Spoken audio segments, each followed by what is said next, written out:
چەند ڕۆژێکە نانەوەخانەکانی هەڵەبجە و سەی سادق دەستیان لە کار هەڵگرتووە بۆی گرانبوونی پێداویستەکانیانەوە دوکانەکانیان داخست و دەڵێن تاکو لایەنی پەیوەندیدار چارەسەری کێشە و گرفتەکانیان بۆ نەکات کار ناکەنەوە.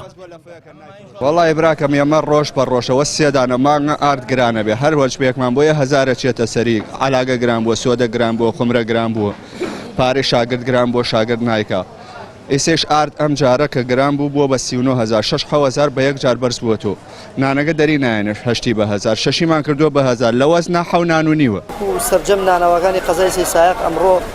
سەرجەم نانەوەکانمان داخستۆ بەهۆی گرانبوونی ئاردەوە ئارد فەردەیەک لە 32,000ەوە بۆ بە 40,000 شوێنیش نییە لە هەرێمی کوردستانە بەقەدەر قەزای سەی سایق شتی هەرزان بێ ئارد هەتا 22,000 بوو هەر هەژنان بە 1000 بوو 25 جار هەژ بوو بە تا 32 یعنی ئەوەی تیاما زەرر نەکەین بەڵام لەسەر و 32,000 هەر هەمووی بە عام زەررەکەوە نانەوەکانە داخراوە زۆربەی نانەوەکانمان کریامان گرانە هەندێک نانەوە کەسا کراوەتەوە لە ناوژارە خاوەن خۆی دوکانەکەی هی خۆیەتی گوێی لێ نییە کرێ نا کرێ شاگردمان گرانە کرێ عەلاگەمان گران بووە کرێ ئاردمان گران بووە غازەکە ئەمڕۆ بیستمانەڵێن ئەبێ بەنۆ غازی شووەتە سەری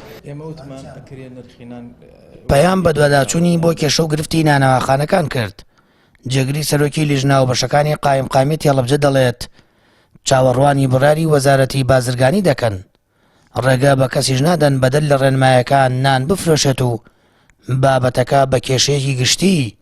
ناو دەبات. دوێنێ لیژنە بڕیاری خۆی دەرکرد بڕیارەکەمان تەسلیمی هەموو نانەوەکان کردو کە پێویستە جارێک چاوەڕێکەن نرخینان بەی شێوێک لێرە بەرز نەکرێتەوە تا ئەو کاتی لە لایەن وەزارەتی بازرگانی و دەستگای چاودێری بازرگانیەوە بڕیارێک ئەدرێت لەسەر نرخینان بۆیە ئێمە ڕێگەیان پێ نادەین بە هیچ شێوەیەک نرخینان بەرز کرێتەوە یان شەژنان بکرێت بە 1000 هەتاوەکو چکەم بڕیارە ئەبێت سەرداسەری بێ لەبەر گرفتەکە تەنها لە هەڵەبجەیانە. لە هەڵەبجە 21 نانەوەخانە هەیە لەو ژمارەیە 15یان مانیان گرتووە. نانەوەخانەکان دەڵێن ئەگەر 8 نان بە 1000 دینار بفرۆشن ڕوبەڕووی زیانی دارایی دەبنەوە چونکە نرخی فەردەیەک ئارد بۆ نزیکەی 40,000 دینار بەرز بۆتەوە. لیژنەکانی قایم قامێتیش ڕێگە بۆ نادەن نانەوەخانەکان 6 نان بە 1000 دینار بفرۆشن